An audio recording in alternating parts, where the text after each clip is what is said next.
Good afternoon, everyone. Thanks for joining us. I think you know my name is Don Christian, and I'm president here at SUNY New Paltz. I'm joined today by members of the COVID-19 cabinet.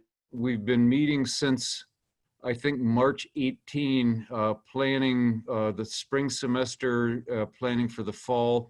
Our purpose here today is primarily to listen.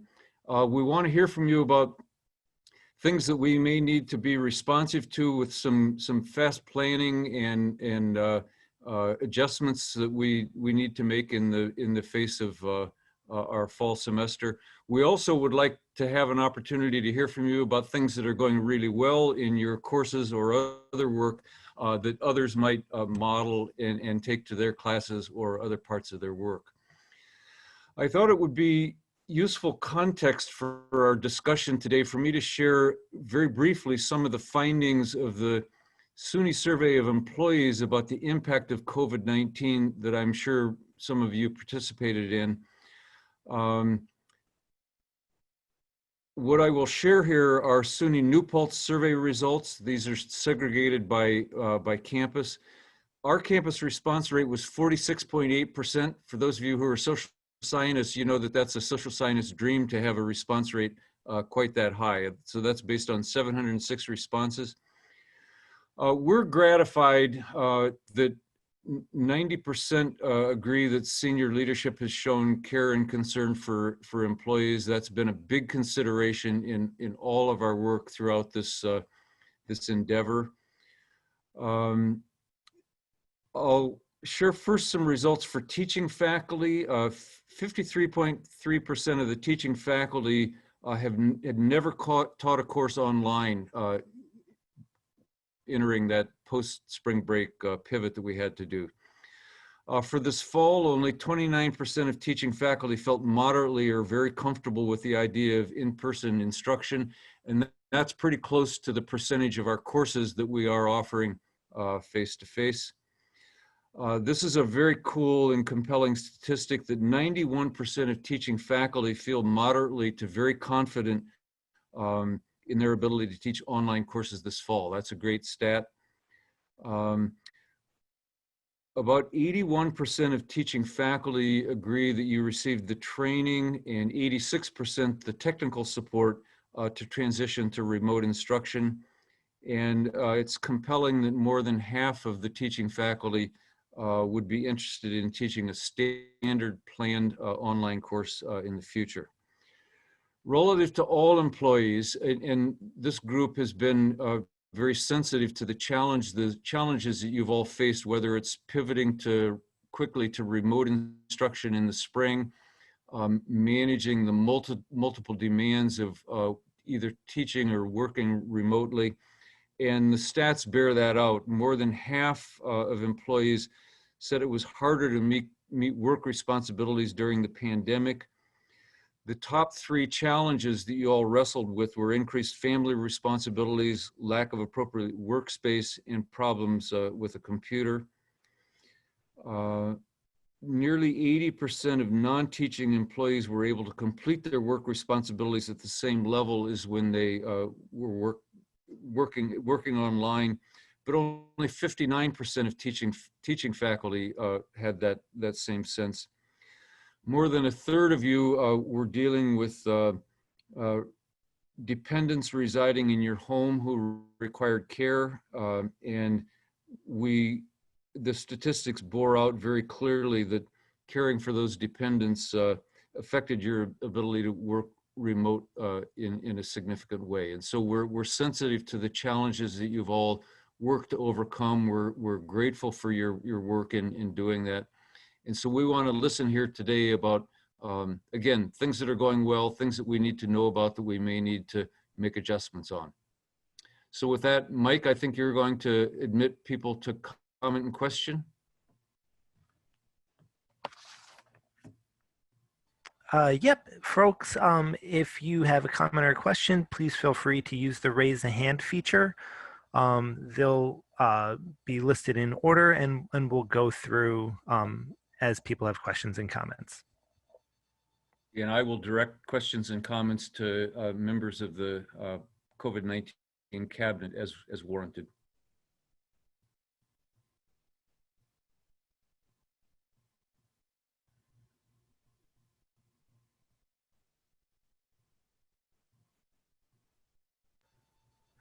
All right, we'll take a question from Moshe Cohen. Hi, Moshe. Hi, everybody. Thanks for giving your time to such a thing. I think it's so important that we stay together and listen to each other. One of the things that I've been experiencing, I mean, I've only been teaching 3 days so far this semester, but it's clear that I'm still getting a lot of inconsistent student experiences. One example on Monday was, I think there was a fire alarm in the dorms. And one of my students came back, you know, I hadn't seen this student interact for a while, and then suddenly said, "Oh, I'm so sorry, I missed, like, you know, however much of class because I had to run out for this experience." If that fire alarm had happened when we would all have been in the same classroom together, I would have stopped. And I had no way of knowing what was going on or anything like that. Just that's a new monkey wrench that I have to deal with in this system. When one student is experiencing one thing and not the other. So another example of that is access to technology. So some of my students, I see here people are on their phone, and I know when you're on your phone, you don't have the same features that you would normally. So I have some students who maybe are using an iPad instead of a laptop or their phone or something like that. And then when I try to engage students by having them write on Blackboard or write in the chat, I'm just not hearing their voices as much. I'm not hearing what they need. And so it's harder for me to respond to them. I noticed that on Monday we had some like weird Blackboard problems. Luckily my recordings came out fine, but some of my students started chatting, typing in the chat, "Suddenly I can't hear you, suddenly I can't see you." But the other students were saying, "No, I see him fine." And I have no idea where that came from. And so if everyone got shut down, I could just, you know, pause or stop. But I didn't really know how to deal with the situation where some of my students had, you know, a fine experience listening to me and watching me, and then other students suddenly like were gone. And so it made it really hard for me to figure out what to do with the rest of that class time. And then again, access to the internet, which I know we've been talking about since March. And so just, you know, questions about what we can do to make sure that all students have the same experiences. Thank you. Thanks. So this is Reina. I'd like to address some of your comments. So number one, we have a few hotspots that are available for students. A student can make a request for a hotspot, and then we will, you know, vet the situation to make sure that they have the appropriate cellular coverage, and we try to work with them on that. So that's one thing.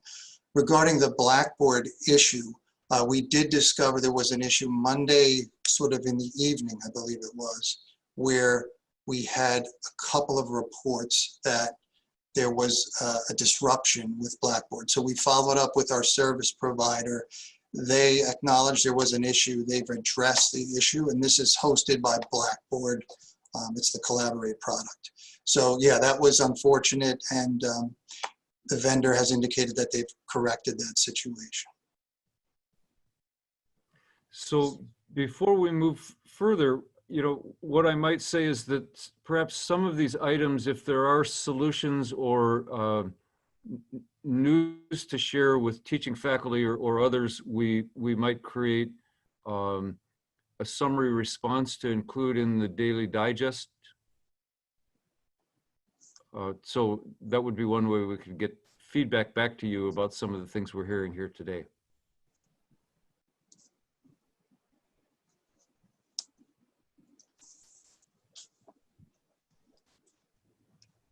Okay, so next we'll go to Cesar Barros. Hi, everyone. Hi, Cesar. I have a question, like a general question about platforms.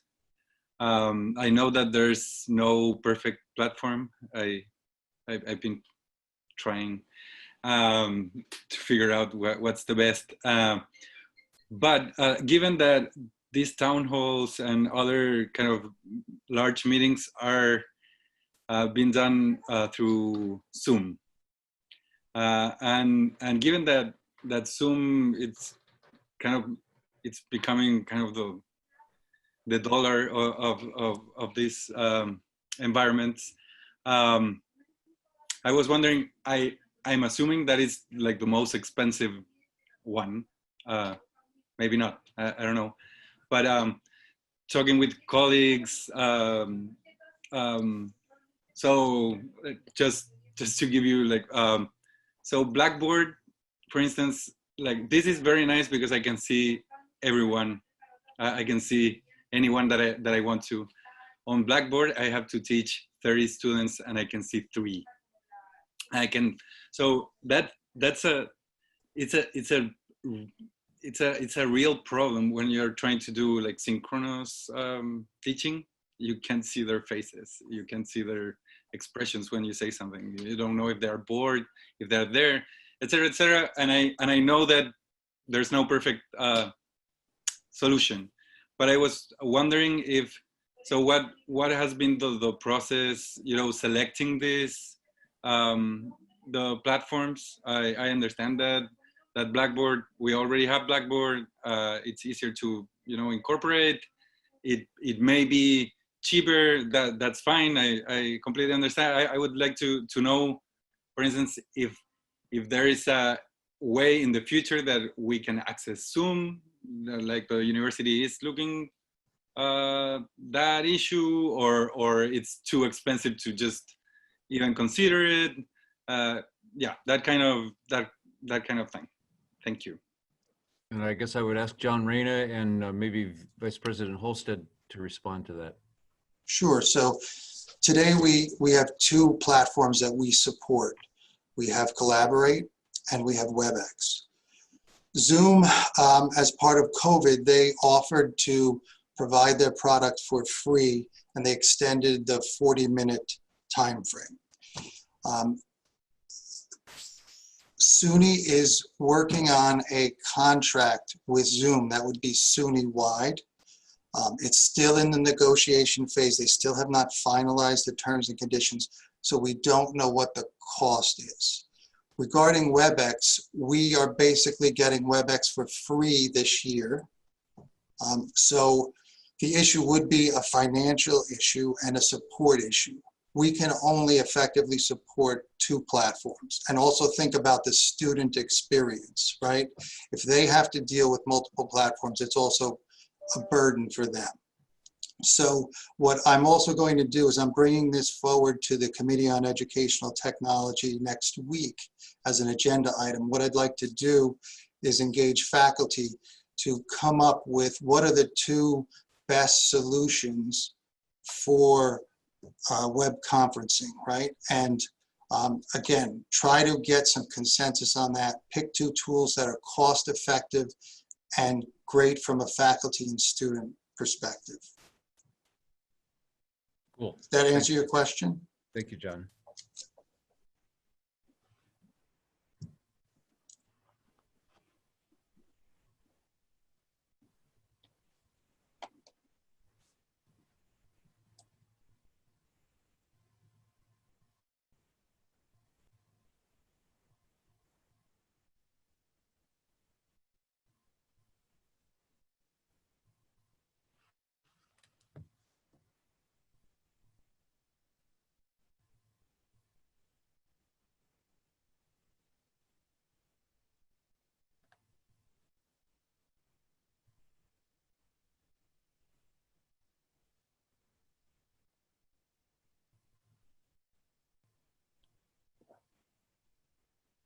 Well,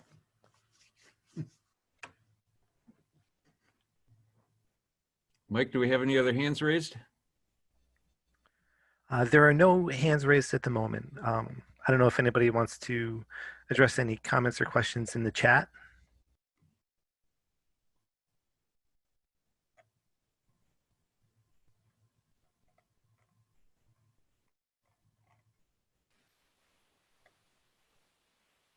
Uh, Beth, I'll check with Beth Wilson asked a question whether the survey results could be shared in written form. I'll have to check with Lucy Walker about whether there are any SUNY constraints on sharing them, but I don't see any reason not to.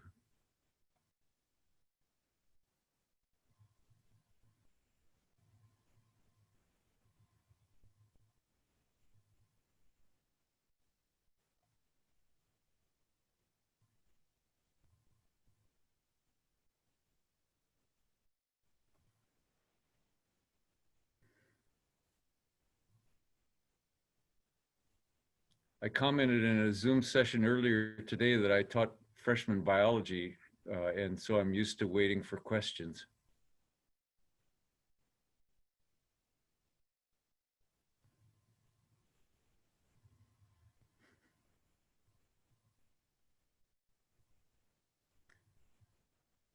What are some examples of things that are working really, really well this fall?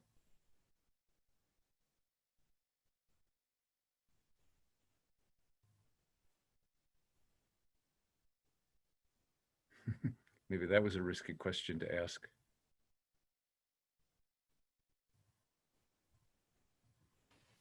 Parking is awesome.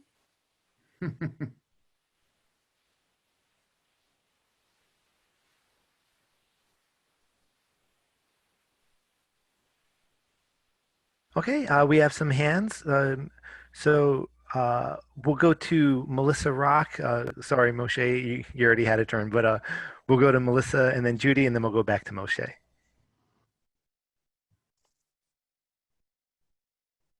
Okay, I think I've been unmuted now. I guess I have a couple questions. One is I realized that at least one of my students, maybe more, are working their entire semester on a smartphone. And that's obviously, I think, very challenging. I don't know if it's been discussed already, but are there ways to help students get technology that are going to be possibly more needed so that they can do that? I'm worried about the student. I'm sure that they can do it fine. It's going to take them a lot longer to do it, but not only are they working on Blackboard and watching narrated PowerPoint presentations, but I'm going to have them doing say some Google mapping and then some Esri online mapping and kind of a general geography course. And so there are a couple of different things, which all are cloud-based, so they can do it. But I can't imagine doing my whole semester's work on an iPhone. But I also don't know how to help the student. I was having kind of office hours with them and realizing that this was the only device they said they could possibly borrow a laptop from, somebody, family, friend on occasion, but it wasn't going to be a regular thing. And that's just, to me, that's a real kind of restriction in effective learning. So one, are there any ways to assist students in getting kind of more useful technology? I mean, also just imagine typing something, right? A paper or whatever with your fingers. It's just not effective. And then the other, I guess, technology question. I know that the Adobe Creative Cloud was available to students last year.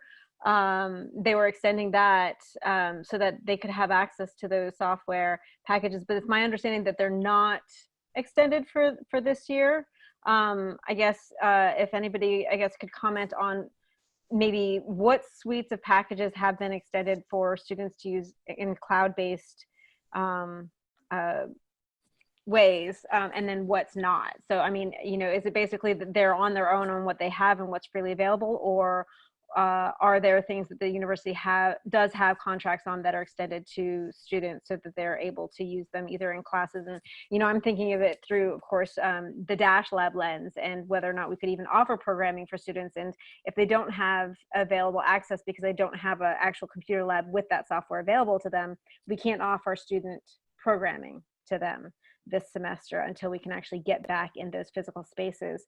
So, and I know faculty have been allowed to use those software. That's just a matter of coordinating, I think, with IT to get those packages installed on their computers, their work computers. But I guess my question is, what is being extended to students? So first is technology of hardware access and how we can facilitate students. And the second one is the software and what's been extended in this cloud-based scenario. Thank you. Okay.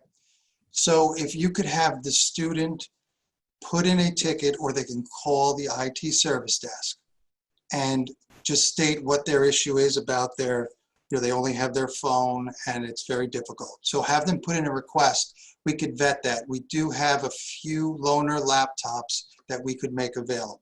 Okay. Go ahead. You're muted, Melissa.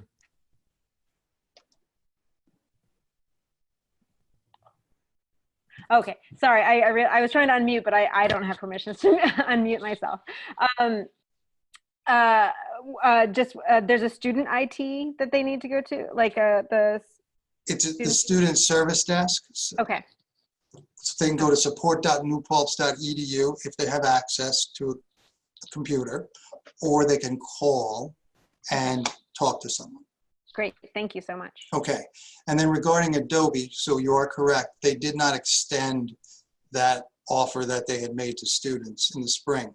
So what we've done is we've been working with Adobe, and what they have agreed to is to allow us to use a portion of the licenses we have for faculty and staff towards students. So we have about 200 licenses that we could reallocate to students. And so what we've done is we've created, again, there's a request. A student can go and make a request and state what the issue is. So we are prioritizing those requests. So for example, if there's a student who's living in a res hall and has access to a computer lab, a student who's remote would have priority over that student. So, we do have a couple of hundred that we're making available, and I think we've had about 40 or 50 requests so far that we've been able to satisfy. Thanks, John. Is that helpful, Melissa? Good. All right, next we'll go to Judy Halasz.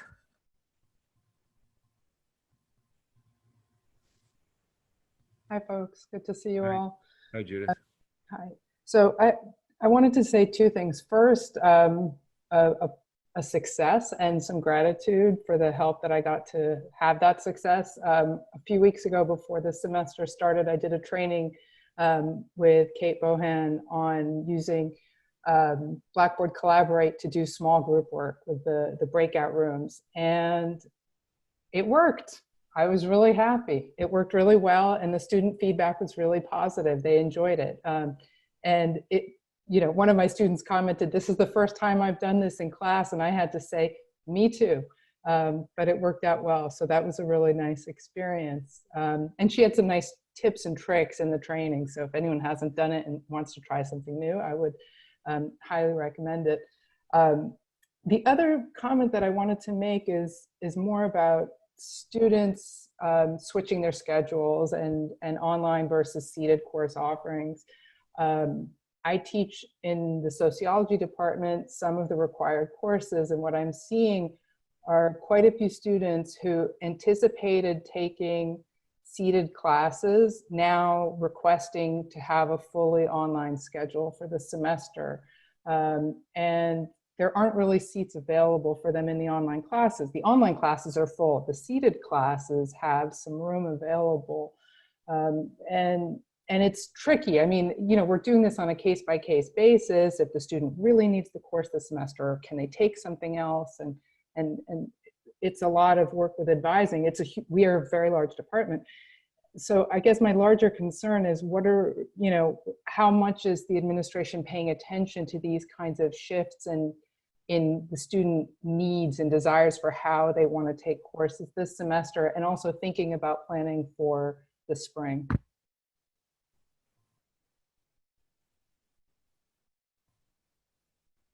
Barbara, is that a question you can respond to?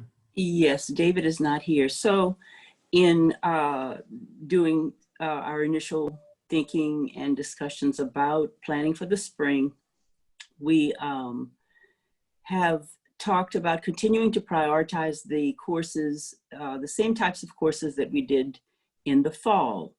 And so that would include those courses for seated modality that would tend by their very nature to require students to be face-to-face.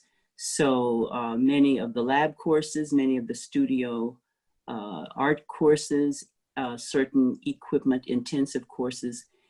Also, we prioritize the offering of courses that first-year students would need to take, so that they had some seated experiences, believing that that would help accelerate students' opportunities and opportunities essentially to become more fully engaged, to get to know other students, and to have the kind of engagement that would tend to mean that we would retain our students. And as well, for them, we also prioritized courses that would be gateways to the major as seated courses. That was another priority. And then there are some others. I think we may have talked about some certain upper division courses where it would be important for students to have face-to-face. The example I can think of is students in art who are working on the pieces, the final pieces that they will need for their final projects, critiques, and exhibitions, and that kind of thing.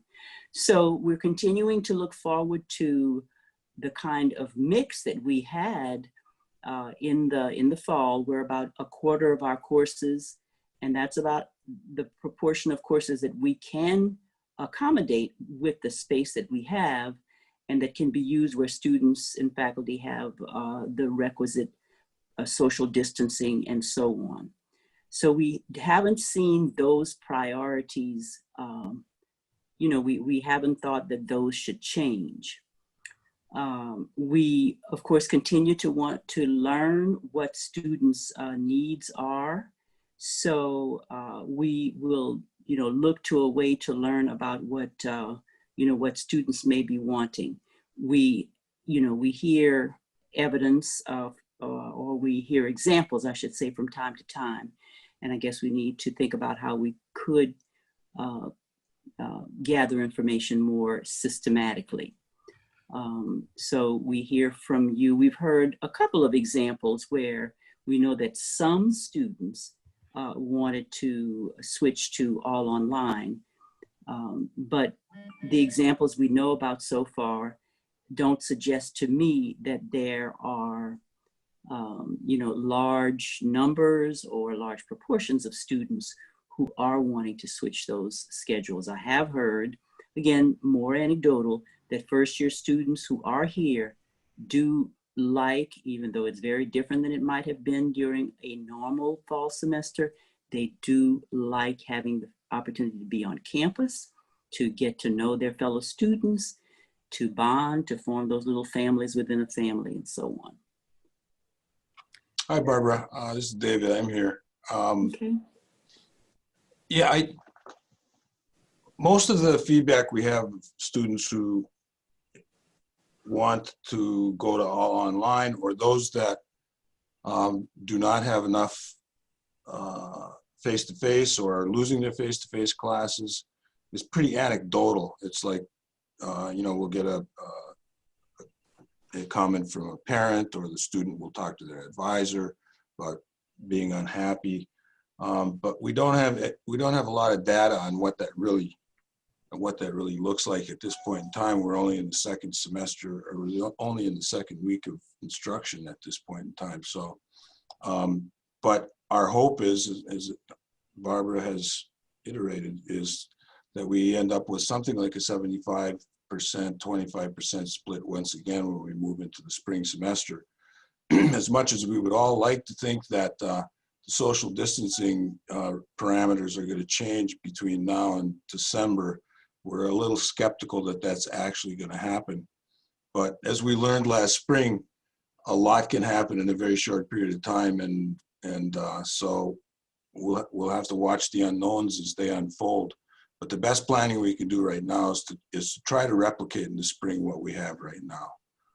And if there is opportunity because of changes in the pandemic and how they impact us here in New York, we can flip either to more face-to-face or less face-to-face or all remote, et cetera. So we'll play it as we go along, but in the short term, we want to put together a schedule of courses for the spring that students can start looking at and do pre-registration, get advised and do pre-registration the week before the week of Thanksgiving break.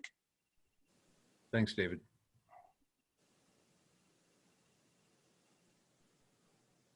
Mike, do we have another hand raised? Yep. So we'll go to Moshe. How about Anne, because I already spoke.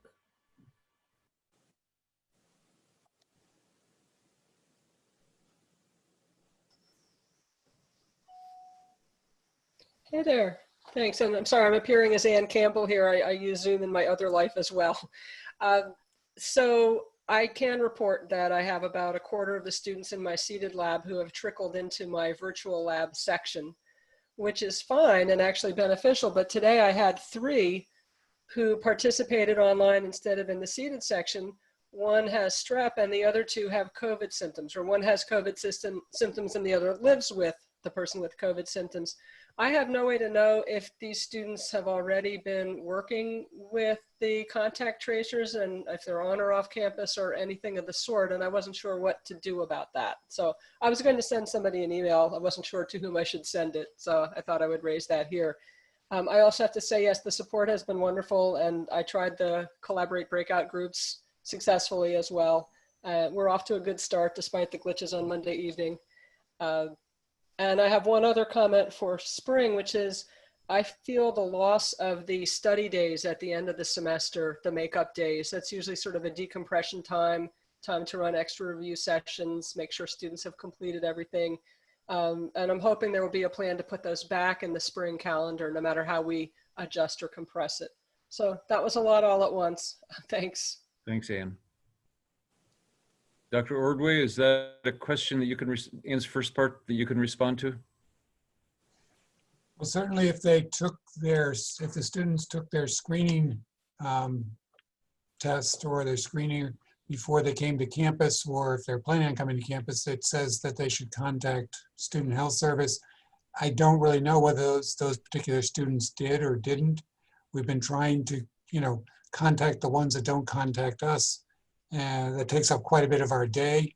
But I'm not sure whether those specific students we've communicated with. And certainly, when somebody has a cough and congestion, what does this mean? Probably we'll know in a day or two. But I think the kids have been wise in, with minor symptoms, staying away from, taking a day out of class. I think that's probably the best precaution at this point. But again, I don't know the specifics on the students that you're referring to. Thanks, Jack.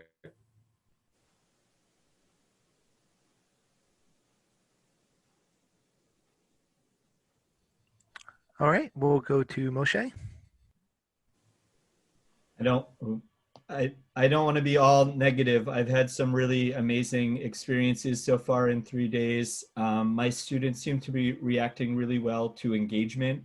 And so some of the things that I like to do, I like to start every class with just getting them talking about things that have nothing to do with math and their fears. I have a lot of transfer students who are very overwhelmed with the technology. I have a lot of first-year students who are just overwhelmed with life right now. I mean, that's a normal semester, a normal year, so it's even harder for them now.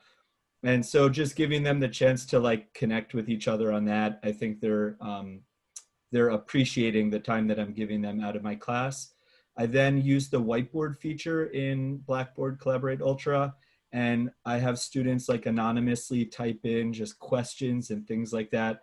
And I know the technology is a burden to some, but it's actually helping all of my shy students who would feel very awkward about raising their hands and engaging with me. So a lot of them are really specifically trying to get their questions answered in a way that I don't think I would have normally been able to help them. Interesting. And then the last thing is that they love the chat. So my chat is active the entire way. you know, there's spelling mistakes in there. Like we're typing in math, so it's not always exactly what they want. But I'm just so happy that they're engaged and they interact with each other. They sort of agree with each other or disagree. And I'm really happy because I know in a normal class, you'd have to raise your hand and I'd only be able to call on one student, but now I can say, everyone type in your answers all together, and you know, all of them get to say their answer at the same time. So I am enjoying a lot of the great features, and thanks to everyone for making the IT technology possible. Thanks, Moshe.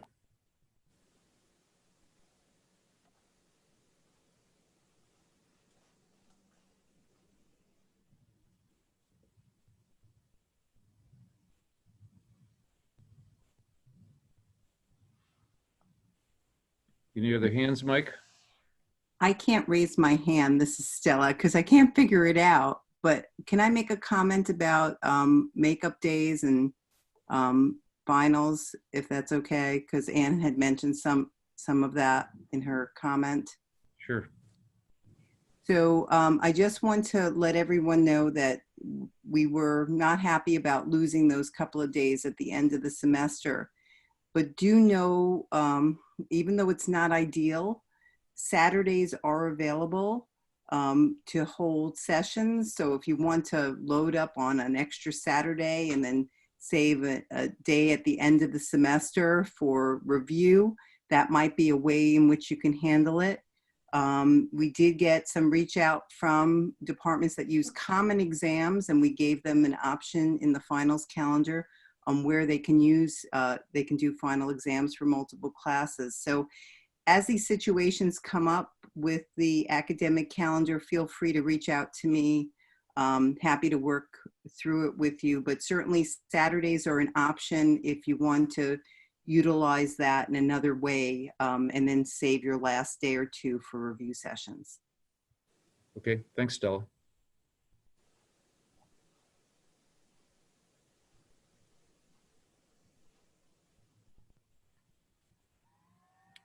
What are you hearing from students about their campus experience so far?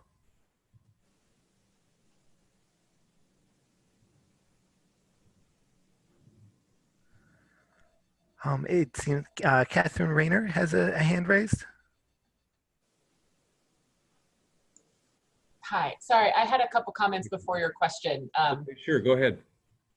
And honestly, to answer your question, I'm not sure. I'll get to that in one of my comments. So I guess what's hard to give feedback about is that it's hard to prioritize. There's just so much that's new and there's this huge learning curve. So I kind of have a few comments, you know, and I think about, you know, one of them is that it's hard for me to get feedback from my students because I don't know what's going on. And so I'm kind of doing this in the spirit of, this is kind of what I want them to do with me. So this is what I'll do with you. So to reiterate what I'm hearing from a lot of other people, the breakout rooms, I also attended that training with Kate Bowen and it was phenomenal. And so many of those experiences have been really helpful in the classroom. So the breakout groups and have been really the saving grace of the whole experience. And also what other people have said is that students really are very hopeful and engaged and committed. And that was actually something I was really nervous about at the beginning of the semester is, would I face all of these students who are just angry or grieving or frustrated or, you know, and it hasn't been that. It really honestly hasn't. Students, at least the ones that do engage with me, are very positive, very hopeful, very committed, which has been a huge relief to me. So that's what's been going well so far. The challenges are that everything is just so much slower.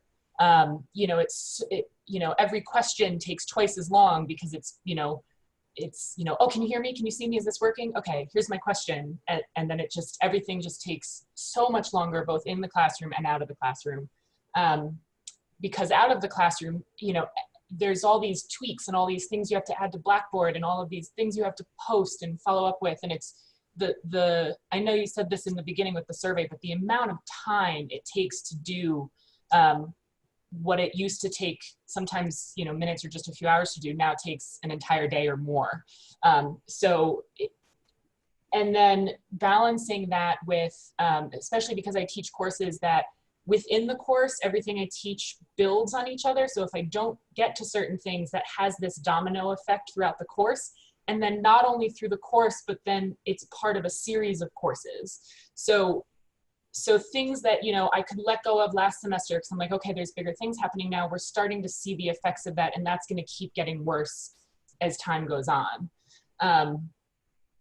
And, you know, part of that is also the learning curve, you know, everything just, you have to pay so much more attention to all these details and learning all of these new things. Part of what I said before is that it's so hard to know what is or is not resonating with the students, right? So there are students who do engage, who do, you know, are having that positive attitude, but for all I know, there's still half the class or a third of the class who's, you know, not that engaged. And I guess I'm not going to find out what it's like for those students until assignments start coming in or start not coming in when they're supposed to. So I guess that's something I'm still nervous about is, you know, it's still so new. I'm not sure what that's going to look like right in the future. And the other thing that I think is actually the most heartbreaking for me personally is that all of this time that I am putting into, you know, trying to create this great online experience and, you know, shift this and learn new things and pay attention to all these details is time that I otherwise in this moment of time would have been putting into supporting students through our political moment, right? All the political turmoil, Black Lives Matter, how to engage with that, how to process that is something that I feel heartbroken that I can't do in a deeper, like I try to, and I have things incorporated to try to get at that, but I know I can do more, I just don't have the time to. And so that is my personal experience, and I tried to put together kind of what that is like. So yeah, there's no question there. I just wanted to answer your question about what, you know, the experiences are like. So thank you. That's valuable to hear, as sad as it is. I don't know if any of my colleagues want to have responses to Catherine's comments.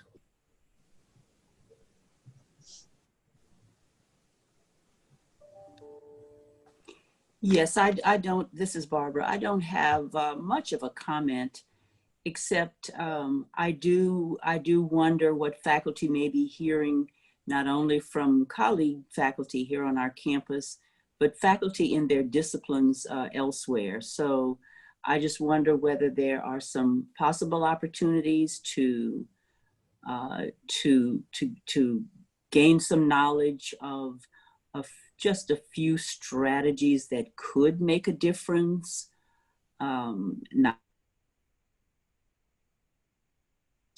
But I do know that many of the disciplines, you see it reflected in the meetings of the scholarly organizations, that there are strands or there are special interest groups that do tackle issues that are related to some of the things that were just being said. And so I just wonder whether there may not be evolving advice shared by colleagues who are in the same discipline that might be accessible, where it may be possible to pick up.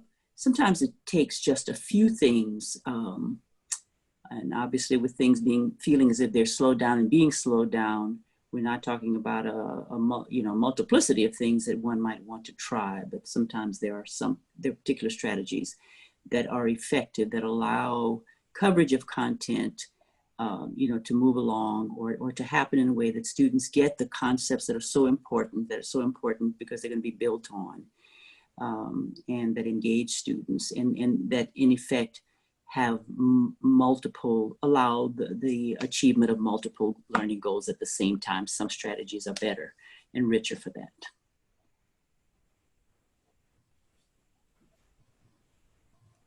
Okay. Can I just add something? It's Kris Backhaus.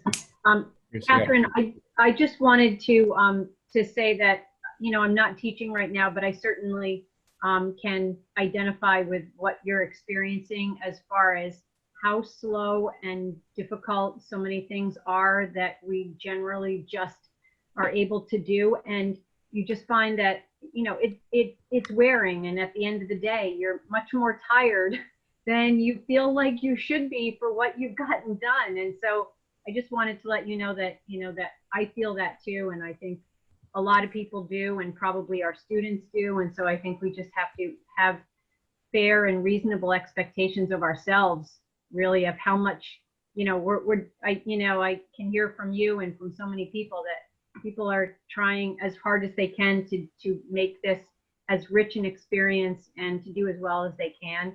And sometimes it's just hard. So I just wanted to say, I understand. We all do. A frequent comment in our COVID-19 planning groups is how tiring this approach to work is and how frustrating. So we're with you. Do we have any hands, Mike? Yep, we're going to go to Anthony Dandridge. Peace, family. I have a couple comments, a couple questions real quick. As it relates to students and how they are just, making it thus far. I always like to share things that come up in my classes. We always do classroom introductions. I always ask my students about what's going on at the beginning of each class. So I get a variety of different things. I'll just share one or two just real quick. There's a Dominican student in my class. He said that he's taking a Black Studies course because his family do not identify as being Black, and that's why he wanted to take a Black Studies course just to learn more about those dynamics. That's particularly important. Also, there was an Asian student who introduced herself and to everybody and said she's taking a Black Studies course because my family calls Black people niggers, and I don't like it. She got real quiet. She's in the house with her family members, right? So that's why I'm taking the course. Black Studies changes lives, but I'm gonna stop there with respect to that. I had an issue with collaborate. I can't see all of my students in the classroom, so as I use Blackboard Collaborate, and the reason why I'm using that just to try to keep everything within Blackboard, right? I would like to see all of my students' faces so I can just, measure their presence, their activity. So what I've actually done was I start to throw up a lot of polls now in class, right? Just to see who's participating. I throw up a poll for anything. Did you hear this? Yes or no? Different things like that. I can measure how many people respond, but I can't tell who is responding and who is not. All right, so that's an issue. That's an issue. Right. Then last night, I had a class last evening, and I just found out that the link that I required, that I posted within my Blackboard for my students to log in, it has a drop down next to it. And in that drop down, it has the dates of each class. One of my students told me that in other courses, when they go to that link in their Blackboard, there is no drop down. They just click on the individual thing, right? This just was brought up to me last night. I'm not sure whether or not I'm doing anything wrong, because what happened was during the first couple of days, I've had students clicking on that first link, trying to get into today's course, but you have to bring the drop down and click on that to get in the course. So if anybody has any suggestions as it relates to what I might need to change, just let me know. I do also have a final question. That final question is that I was recently made aware of this thing going around on campus called the First Amendment Support Team. Very interesting. I was just wondering about, what is the process with respect to how people are nominated and identified as being able to participate in the First Amendment Support Team. And I'm not sure, but I'm not sure even Black Studies was brought up with respect to that. I don't know if any of my colleagues got any of this stuff as of yet. I've just recently been made aware of that, but that's my question with respect to what is the process with respect to nominating individual staff and faculty to be a part of this First Amendment Support Team. And for those who may not know about it, well, matter of fact, I'll let whoever can respond, just fill individuals in about what this First Amendment Support Team is supposed to do. Vice President Blaisdell? So thanks, Anthony. We are still in the process of asking for nominations. I don't think the announcement has gone out yet because Mike Patterson and Erica Wagner and I have been tweaking it. So the First Amendment support team is essentially an avenue for students to touch base with, and a team that can be on hand during demonstrations as a way not to involve the police, as that was a barrier for some students. UPD has served for a long time in that role, and often students would meet with them to understand how time, place, and manner regulates their free speech rights, and so that they would be well informed before they planned a demonstration. So we've just transferred that role to our new position within the Center for Student Engagement of Civic and Community Engagement, and that's Erica Wagner's position. So she will be the lead on this team. The most important, well, I guess there's a couple of really important qualifications for this position. One of the most important is that you have to be able to be content neutral. And so that might eliminate some folks who would otherwise really be passionate about, I personally have heard no from more than one person based on that criteria. However, you don't have to respond to all demonstrations. You can pick the ones that you feel like you can maintain a neutrality, right? So these would be individuals who are on hand.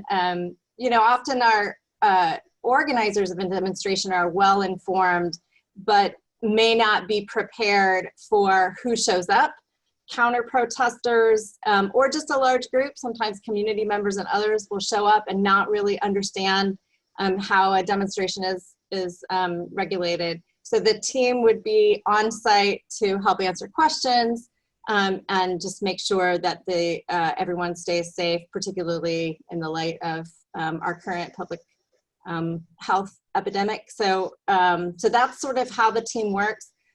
We would anticipate having 4 team members go out at any given demonstration to be on hand for that sort of support. And we really, you know, the neutrality is meant to help students see these folks as allies for their free speech rights, but not to get involved themselves in whatever the protest might be.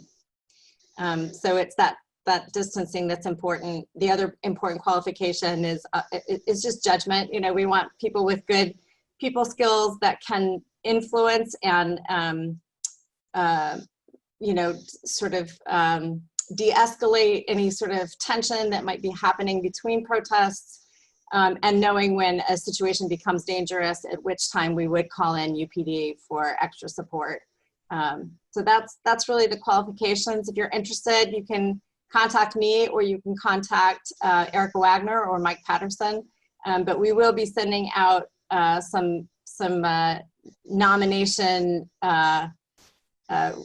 requests to the deans and other department heads to identify folks that they feel would be well suited for that role. Just to nominate, not required. Stephanie, I know it's sensitive, but I think the example of the abortion rights demonstration last year or the year before is a really good one to illustrate the kind of reason why we want to provide that support. Can you comment briefly on that? Sure, and there's been a lot of situations that are similar to that. So you know, we want our students to understand where public property ends and where private property begins. In this particular plan, students were walking down to the place where a pregnancy center is located, and the owners of that center had already made it very clear that they intended to use all of the resources within their power to enforce trespassing laws. So the organizers were made aware of that, and they knew where they could go and where they would get into trouble. I think it's worth emphasizing the content neutrality and the full support that we have for exercising free speech rights in demonstrations and protests.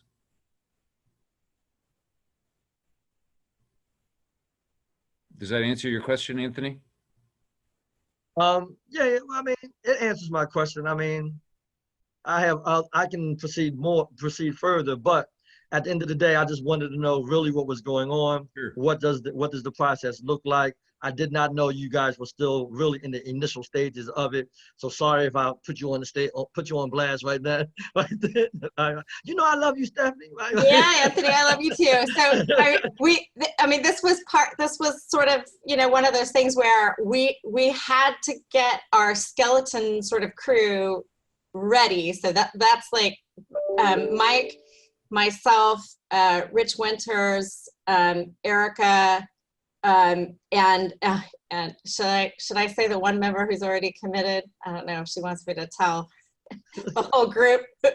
Pat Sullivan says yes to everything, so of course we asked Pat. So that's sort of our skeleton committee that we wanted to have ready for, you know, because we knew that we weren't going to be fully ready in time to start the semester. So we have this little group that's ready to go. So when we say we're ready, yeah, we're ready, but we need more. We need more time. Rapid prototyping. Thank you very much.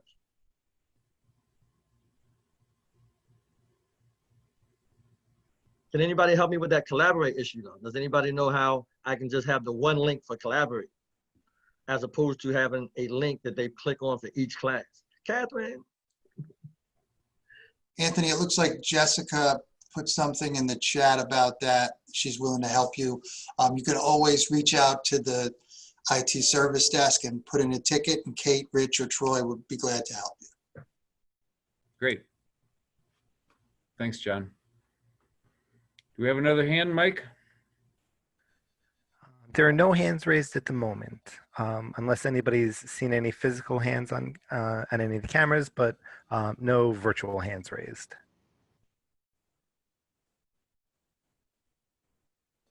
Oh, I see Kevin Caskey.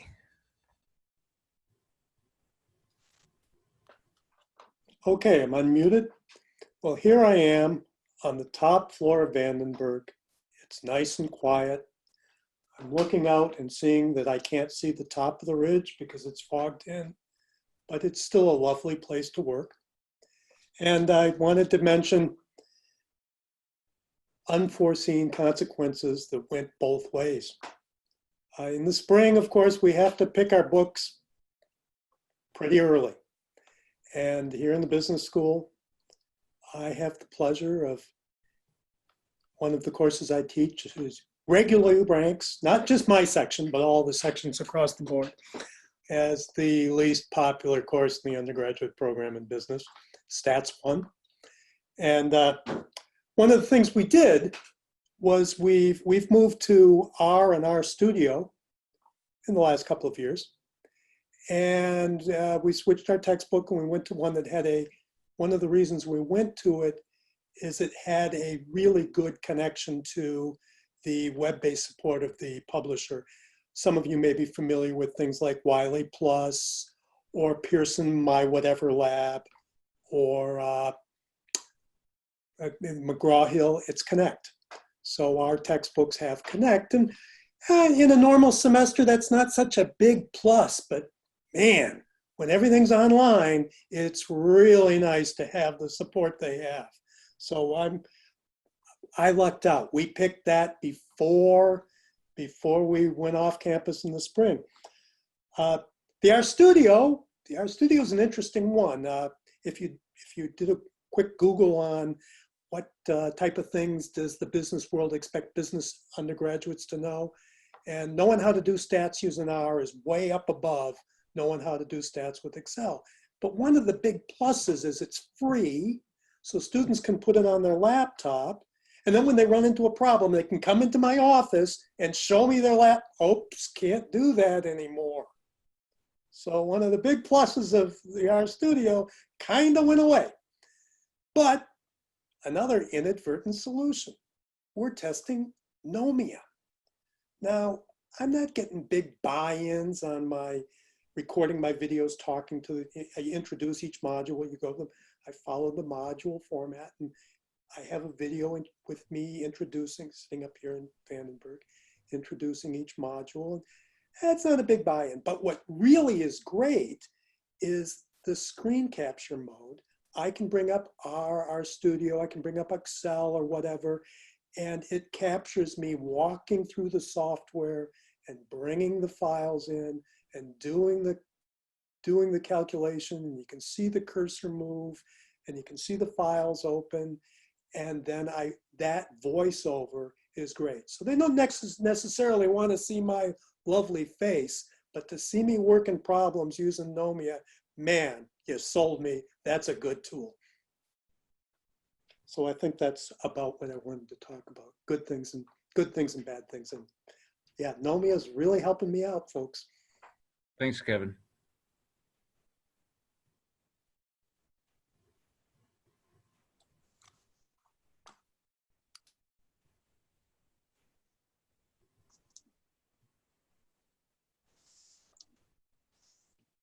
Do we have another hand, Mike?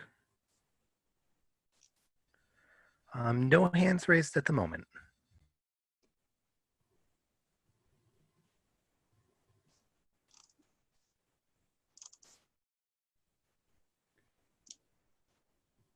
We have 6 minutes in our allotted time. Happy to stay, but also happy to have us all gain 6 minutes in the day if we've exhausted all of our topics of discussion.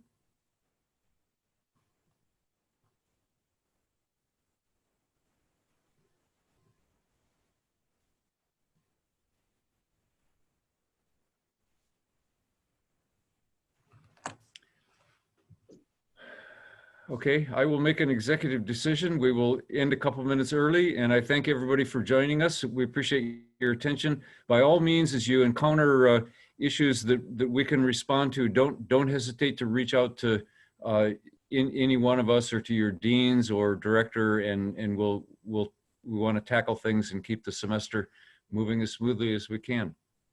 So be safe out there, take care, and thanks again for joining us.